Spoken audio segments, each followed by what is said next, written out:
उसके पति आर्यन ने उस पर झूठा इल्जाम लगाया था। तुम इस घर के लायक नहीं हो अंतरा। अकेली सड़कों पर भटकने लगी।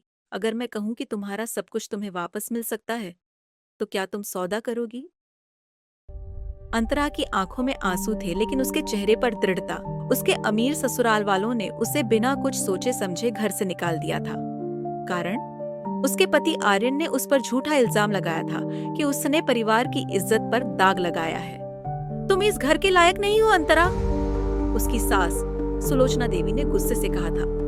अंतरा ने किसी तरह खुद को संभाला और अकेली सड़कों पर भटकने लगी। वो सोच रही थी कि अब वो क्या करेगी।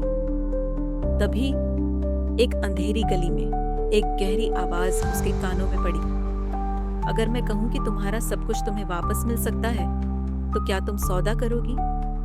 अंतरा ने चौंक कर देखा। सामने एक लंबा काले कपड़ों में लिपटा हुआ आदमी खड़ा था। उसका चेहरा आधा छाया में था। अंतरा सावधान स्वर में, तुम कौन हो? रहस्यमयी व्यक्ति, तुम्हारे बर्बाद होने की कहानी सबको पता है, लेकिन मैं तुम्हें दोबारा उठने का मौका देना चाहता हूँ। अंतरा, और बदले में? अजनबी ने हल्की मुस्कान के साथ जवाब दिया, बस एक शर्त, तुम मेरी पहचान कभी नहीं पूछोगी और मेरे दिए गए हर आदेश को मानोगी। अंतरा कुछ देर सोचती रही। वो डर भी रही थी, लेकिन उसके अंदर जल रही बदले की आग उसे इस प्रस्ताव को ठुकराने नहीं दे रही थी।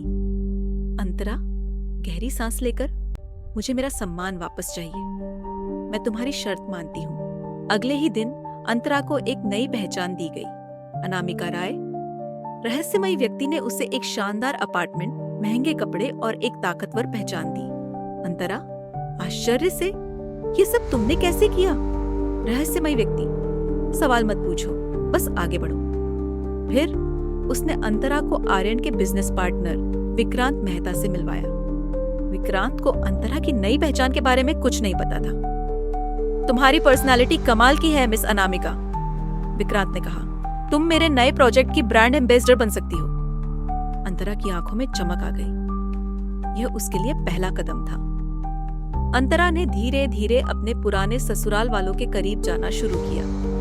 इस दौरान वो विक्रांत की बिजनेस पार्टनर बन चुकी थी और पूरे शहर में उसकी चर्चा होने लगी थी। आर्यन, जिसने उसे छोड़ दिया था, अब उसकी तरफ आकर्षित होने लगा था, लेकिन उसे ये नहीं पता था कि अनामिका असल में अंतरा ही है।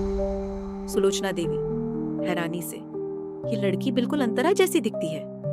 आर्यन, नहीं माँ, अंतरा मर चुकी है हमारे लिए, लेकिन ये लड़की, इसमें कुछ अलग है। अंतरा ने अंदर ही अंदर मुस्कुराते हुए सोचा, तुम्हें एहसास भी नहीं होगा कि तुम अपने ही बनाए जाल में फंसने वाले हो। हर चीज अंतरा के हक में जा रही थी, लेकिन एक रात जब वो अपने रहस्यमयी मददगार से मिलने गई, उसने उसकी आंखों में एक अजीब सी बेचैनी देखी। अंतरा, तुम क्या चाहते हो? मैं तुम्हारे हर आदेश को मान रही हूँ, फिर भी तुम इतने बेचैन क्यों हो? रहस्यमयी व्यक्ति धीमी आवाज में, क्योंकि तुम मेरी आखिरी उम्मीद हो। अंतरा, मैं वो हूँ जिसे इस दुनिया ने भुला दिया। मैं वो हूँ जो सिर्फ छाया बनकर रह गया। अंतरा की धड़कन तेज हो गई। अंतरा, तुम कौन हो? वो आदमी कुछ देर चुप रहा, फिर उसने अपनी हुडी हटाई। अंतरा हक्का बक्का रह गई। अंतरा हैरानी से, तुम तो कबीर हो, आर्यन का सबसे करीबी दोस्त, जिसे सबने मरा हुआ मान लिया था। कबीर आंखों में दर्द लेकर, हाँ, और जिसने तुम्हें हमेशा दिल से चाहा, लेकिन तुम्हें खोने का डर था। आर्यन ने मुझसे धोखा किया, मुझे मारने की साजिश रची, लेकिन मैं जिंदा बच गया। और अब मैं चाहता था कि तुम्हें तुम्हारा हक मिले। अंतरा की आंखों में नमी आ गई। वो समझ चुकी थी कि जो इंसान उसकी परछाई की तरह हर कदम पर था, वो हमेशा से उससे प्यार करता था। अंतरा का बदला पूरा हो चुका था। अब आर्यन और उसका परिवार उसे वापस अपनाने को तैयार थे, लेकिन अब वो इस रिश्ते को स्वीकार नहीं कर सकती थी। उसने सबके सामने सच उगलवाया, आर्यन का पर्दाफाश किया और उसका बिजनेस खत्म कर दिया। लेकिन जब वो वापस कबीर के पास लौटी, वो जा चुका था। उसके लिए एक चिट्ठी छोड़ी गई थी। तुम्हारा सम्मान, तुम्हारी पहचान वापस लाने में मेरी भूमिका खत्म हो गई। अब मैं हमेशा की तरह परछाई बनकर चला जाऊंगा। अंतरा ने मुस्कुराते हुए आसमान की ओर देखा और धीरे से कहा, परछाई कभी नहीं जाती कबीर, वो हमेशा हमारे साथ रहती है।